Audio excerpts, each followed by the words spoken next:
Sunday, and we'll just do a brief summary of my pastor's message today, which is being frustrated with your purpose, which was from Numbers, the 20th chapter, verses 6 through 13. And so, one of the questions that he asked today is, are you frustrated, or have you ever felt frustrated in doing something that you feel God has asked you to do, or in the purpose that you have for your life, or for a season of your life? Have you gotten overwhelmed and frustrated?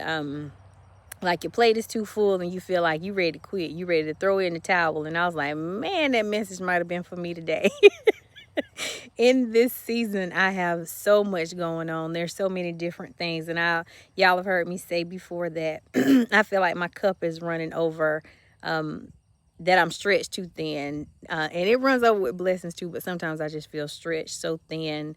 But I know there's great work for me to do, so I try to make sure that I am being obedient and listening for God, which was one of the things that this story was about Moses, and how he did not make it to the promised land because he let the people tear his nerves up. Instead of listening to God's voice, he was disobedient, and he kind of went out and did something that God didn't tell him to do, and it caused him not to make it into the promised land. And so we don't want that for ourselves, right? We want to make sure that, first of all, we don't do our work for people. We do our work as unto the Lord. So we want to make sure that our purpose aligns with God's will, and that we are making time to listen and commune with God. You can't get so caught up in working with and for people, because sometimes you might feel like you're on an island by yourself. And I'm saying it because I felt like that. Like, even if you have a committee that's supposed to be working with you, or a work group or whatever, sometimes you feel like you out there on your own.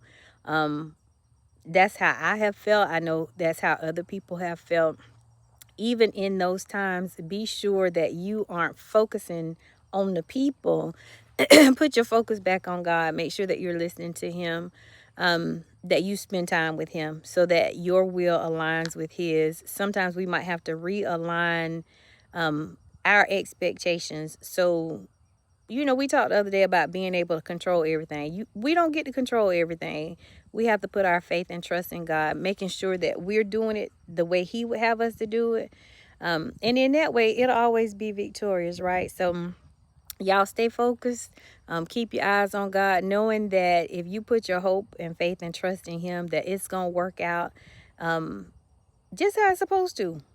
Just the way it's supposed to, when it's supposed to, because you don't want anything to hinder you from getting to the promised land, or to those promises that God has for you. So those are